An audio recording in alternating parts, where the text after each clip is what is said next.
All right, we're back and it's still Crossfire with Dr. Anishoma. We have Simon Ateba with us in the studio. He is a journalist, a seasoned one for that matter, and is very good at what he does. But this time around, journalism actually went wrong. Something happened in Cameroon and it gives cause for worry. He was authorized. His organization was aware of this activity, that he needed to come up with a report of what is happening in a refugee camp that is sitting close to 50,000 Nigerians. And then he went in there and he was arrested and he saw fire. And this is Crossfire this morning. I tell you, it's now, Simon Ateba, tell us, just give us a background story of what really happened. Okay, I left the country on the 23rd of August. I got Where do you work? What do you do? I'm the publisher of Pt.2. Okay. And I used to work for the news magazine, PM News, for almost 8 or 9 years. Okay. And I applied for a grant. We were actually 50, and at the end of the day, they gave the grant to 7 journalists. But the grant was given by the International Center for Investigative Reporting. And I decided to do a story on Nigerian refugees in Cameroon for 3 reasons. First, these people are refugees, and I had the feeling that they needed help. And I do stories about the weak in the society, the refugees, children, women. In January this year, I traveled to Burkina Faso. Yes.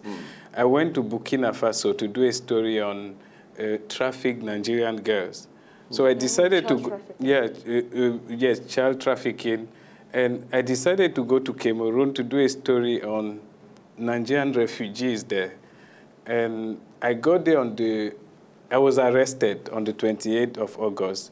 I was accused of being a spy for Boko Haram. I spent 3 nights and a day in a cell. I was questioned by the State Security Service, and I was freed on the 5th day. On the 5th day, and I was able to travel back. And that was by the intervention of the president of Cameroon. I didn't talk to the president, but the statement that were released said the president had to, this is a country where the president has been in power for 33 years. And so when they see someone who they believe that is not properly identified, so they are careful. Are you trying to paint the country in bad light? Are you trying to bring down the government? Are you really a spy for Boko Haram? Now, Simon, let me ask you this quick question. Are you a Nigerian Cameroonian? Are you a Cameroonian Nigerian? People keep asking me that question, and the State Security Service in Cameroon asked me the same question. They asked me, do you have the interest of Cameroon at heart? Do you have the interest of Nigeria at heart? I was born in Cameroon. I grew up in Nigeria. I studied here. I did everything. Been here for a decade. So I'm an African. I have the interest. I love this country. You're and I love pro-African, and that's all that matters. All right, go ahead with your story. And so I was arrested. I spent days in the cell in tragic, inhuman condition. Were you tortured? No, psychologically tortured. Okay. You know how cells. Have you spent a night in a cell? You don't want to. When you spend the first night, you spend the second night, the third night. By the 4th day, you begin to lose hope. And for instance, if you want to use the toilet, you do it before everybody. If you want to have a shower, you do it in front of everybody. And they give you a broom. You see a young policeman who says, come and sweep my office.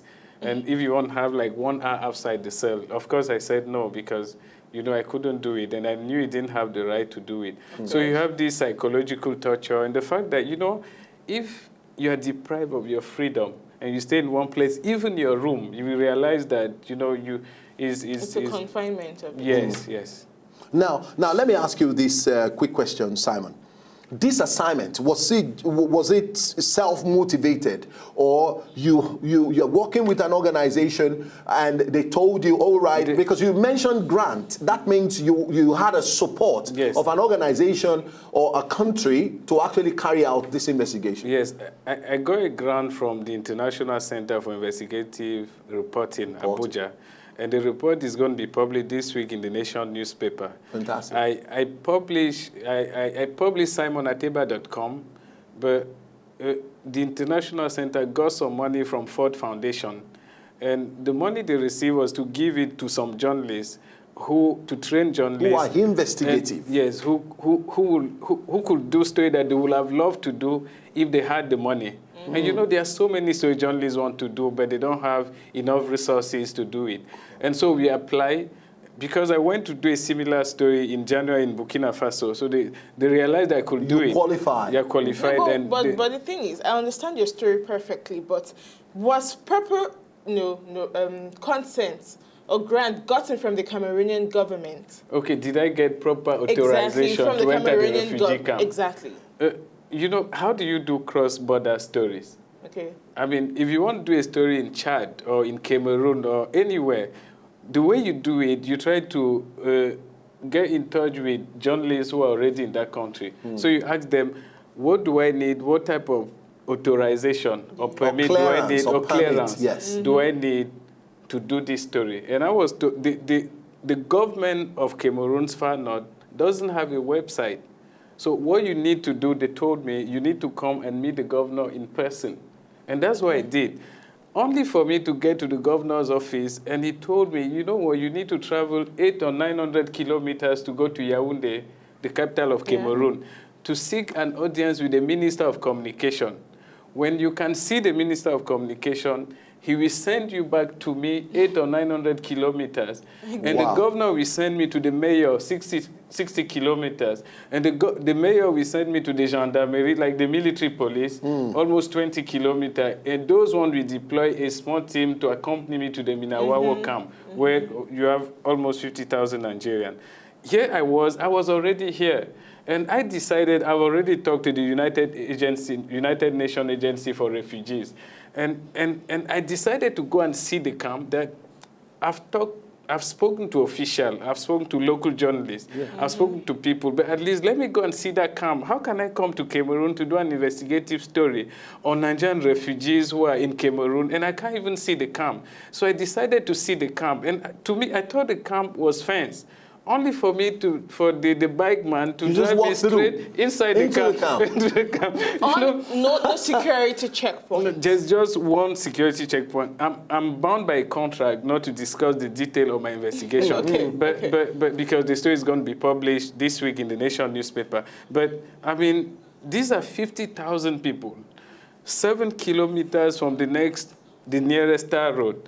So you know, I was driven directly into the camp, and I was arrested and accused of being a spy. And, you know, the rest I spent days in the cell. And wow. So, I mean, okay, after you were released. No, I don't even want to go through release. Because, I mean, I'm trying to wrap my head around this. Were you able to carry out any investigation? Yes, I was. That's why my story. That's the story, exactly. Yeah, you were able to including the pictures of the camp. Okay. Because when they give you, if the Cameroonian government eventually gives you the authorization, they're going to tell you who to speak to.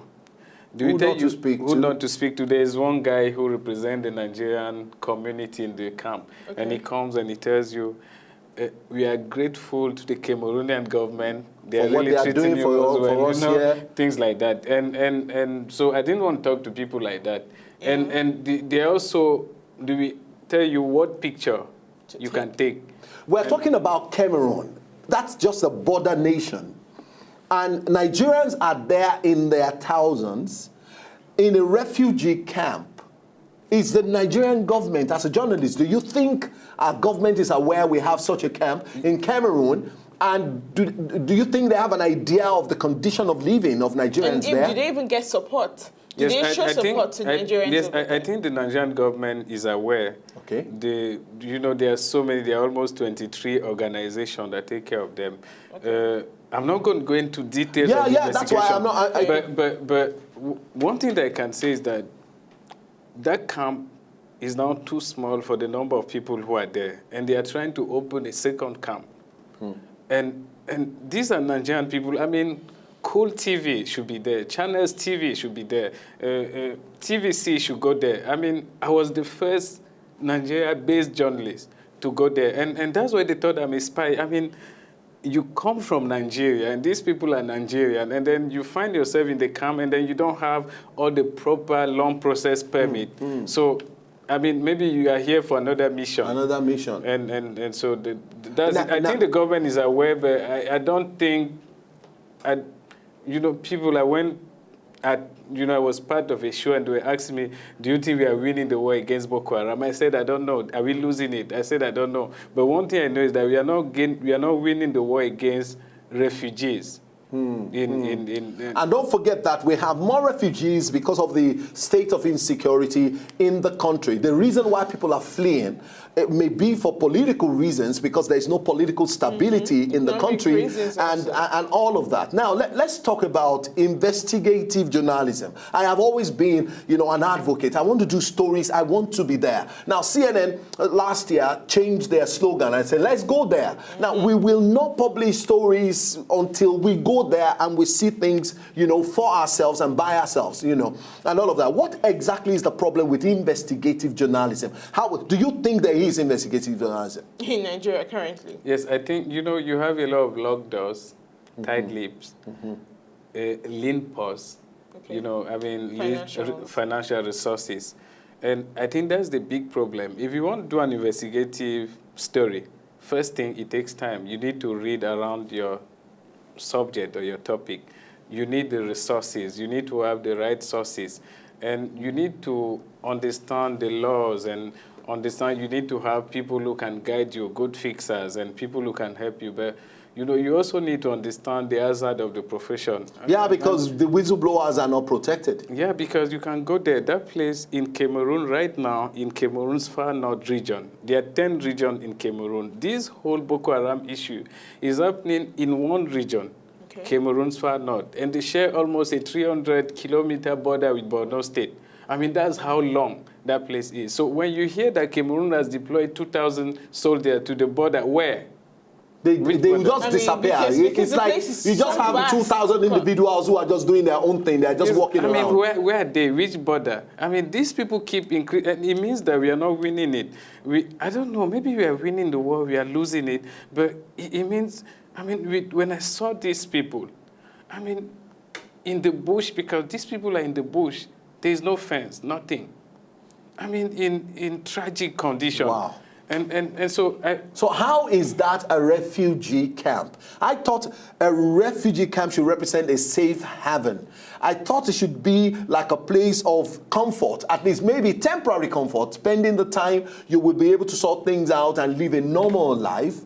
And I believe that wherever the refuge, taking it from the word refuge, because you're not of being a refugee is for you to be protected. It's to get a refuge by that country. Now, are they being protected in terms of security-wise? What's the state of security? Do you have security personnel present there? Yeah, as I said, I'm not authorized to go into the detail. Okay, let me take you in another dimension. Still talking about investigative journalism. Now, you have been around for quite a while. What exactly? Okay, you just mentioned a few challenges and maybe one or two others. Challenges, lean pause, sealed lips, people just don't want to release information to you.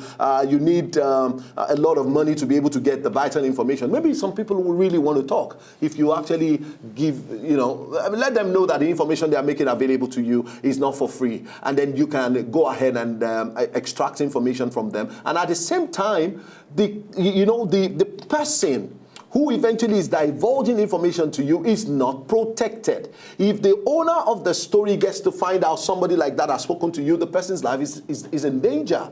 Now, it simply means the media in Nigeria, in Cameroon, everywhere where we don't have all of these things that you have mentioned, we cannot do investigative journalism. Yeah, it's difficult. And you know what I feel? Yeah. I feel when I go to all these countries and try to do, you also need to understand the language.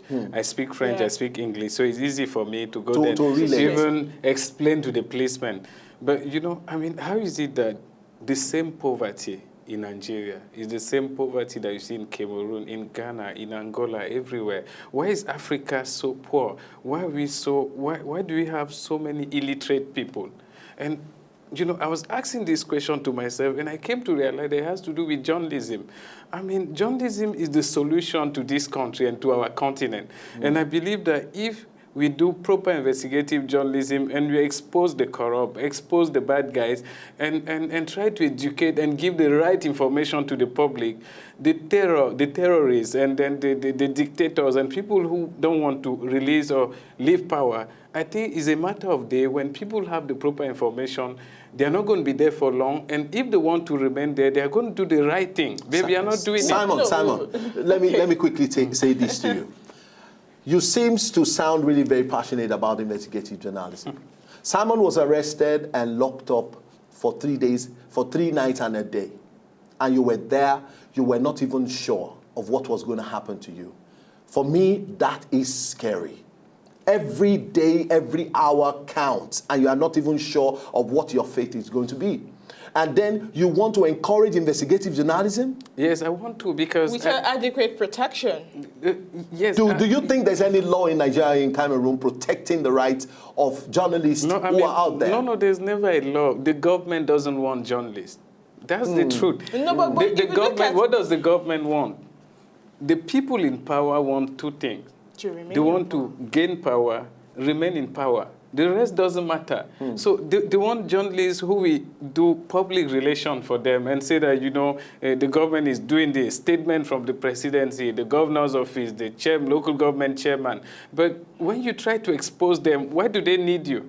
So why should they make laws that will protect you, and they don't need you? Shouldn't there be an international, affiliation, a group which you can become affiliated to as a journalist, as an investigative journalist in Africa? You get support and backing, protection from these international organizations. I will tell you the truth. I mean, this is the truth. This is what I feel. Just quickly say that we need to go on a short break. Okay, I feel that people who are wealthy in Africa, they should invest some money to investigative journalism. All right. Okay, let's quickly go on a short break on this note, and then we find out more from Simon Ateba when we come back from this break, if really and truly investigative journalism is possible in Africa. All right, we are back, and it's still Crossfire with Dr. Anishoma. We just approached the last lap of the show. We still have Simon Ateba with us in the studio, and we've been discussing about if investigative journalism is possible in Africa, and particularly maybe in Nigeria and Cameroon, where you represent. I mean, anyway, you were in Burkina Faso, Simon, and you did a job there. Yes, how was the experience in Burkina Faso compared to... Was it different from the Cameroonian experience? No, I mean, because I think the 2 stories have the same face. Almost. Yes, I mean, as a journalist, what do you want? Do you want to write a story that will have an impact? Yes. The truth. Yes, the truth. Factual story that will have an impact. You want the government to take action. You want those who are involved in maybe human trafficking to take action. But, sometimes you write a story, and nice story, people say it's a nice story, and, they just dump it until when you're arrested. I mean, my arrest had been reported more than the refugee that I went to cover. I'm really happy about it, because it makes me to draw the attention, bring the attention back to the refugee, and tell people it's not about me. It's about those people. It's about those people that I went to talk to. They need help. Okay, now there's something crucial here, because Amnesty International indicted the Cameroonian government, the Cameroonian military, for violation of human rights, alongside the Boko Haram sect. Now, do you have plans to prosecute the Cameroonian military at the International Court of Justice? Do you have plans to prosecute? Can you do that in the first place? No. What Amnesty International did in the report that they released on the 16th of September, they indicted the Cameroonian army, but also Boko Haram terrorists. Yes. Boko Haram has killed 400 people in Cameroon since last year, and they keep killing. They killed 5 people yesterday. Actually, they killed 2, and the 2 suicide bombers also died, and someone who was accompanying them to their target. They were going to a market, and they couldn't get there. There are controversies about Amnesty International.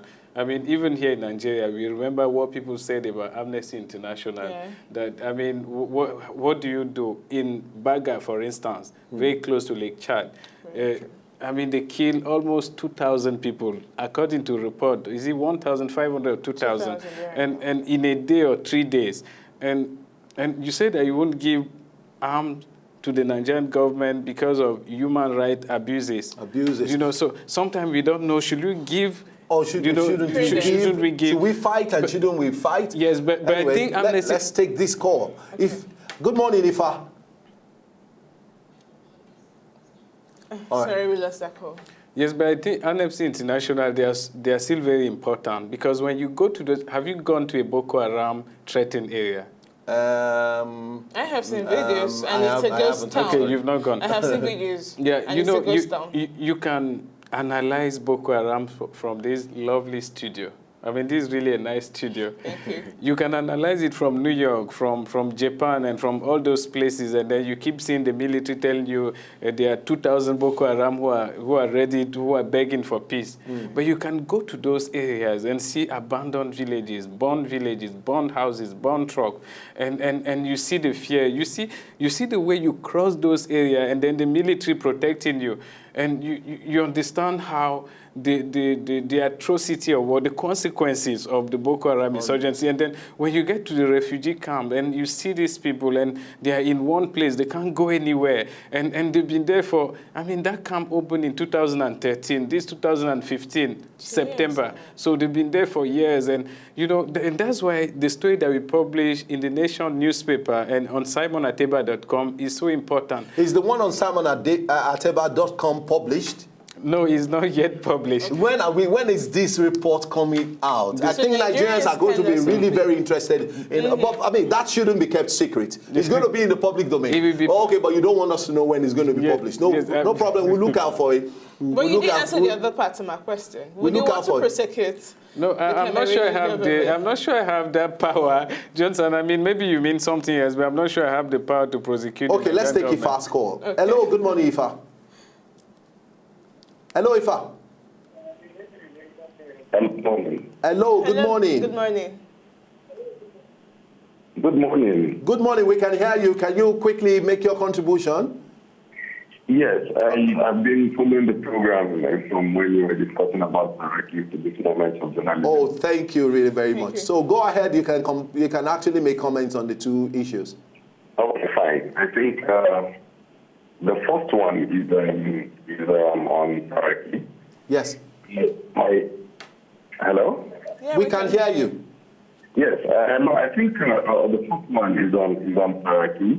Yeah. I've been listening. I think. Can you please turn down the volume of your TV set? It's interfering. Okay. Now, I think SARAKI'S issue is an issue for me. I think he opted for, because he knows the situation of the country more than any of us discussing this program. And he knows why he should be behind that. The first.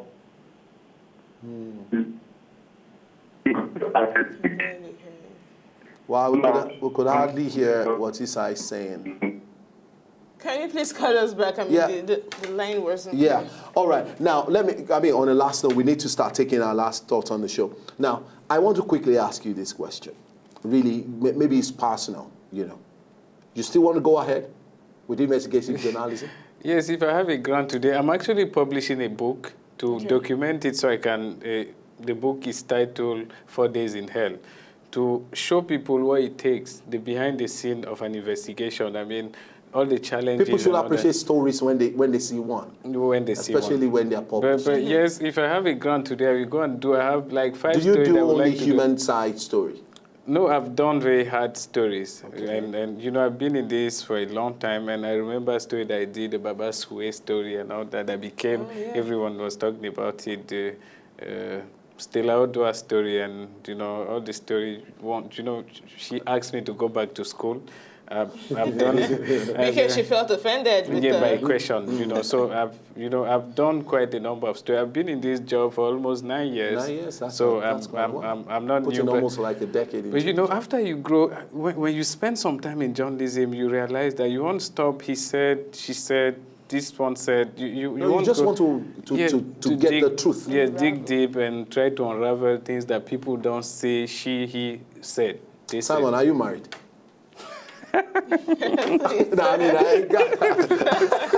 Sorry to embarrass you, but I mean, I just think, I mean, if I have a woman in my life and my husband was actually in hell for 4 days, you understand? I really, I want to know the human, you know, things. It's a very human side story, and I just want to know how very human, you know, your family, you know, and people who are really very close to your heart, you know, feels about such, about you doing this. Not yet. You know, I keep talking about getting married on Facebook, so I'm sure people watching me say, okay, Simon, give us an answer. No, I'm not yet married, so. Wow. Wow, maybe that's why you want to do this. Maybe that's why. Because if you have if probably you have a wife and you have children somewhere, you're just going to say, I am not going to risk, you know, my life and leave this wonderful family behind. It's very true. It's very possible that they will support you as long as you're doing great service to humanity. I'm not sure about that. If I'm your brother, by now we will do everything to make sure that you stop this profession. Either we get a bank job for you, or we get something for you, or something else, or we send you out of the country. If you're my brother, give me enough money to publish my book first. All right, this is how far we can go on Crossfire today. It puts a lot of smiles on a lot of people's faces. But we thank God that Simon Ateba is still alive up till now. And to all journalists out there, I want to say a very big thank you for the job that we're doing. And I want us to just keep going on. Maybe our reward is not here. Maybe we will get one here, and then we get another one when we go to where we will eventually spend eternity. This is how far we can go today. We'll be back tomorrow for another very interesting episode. Do join us and stay out of trouble. Say no to violence. God bless you.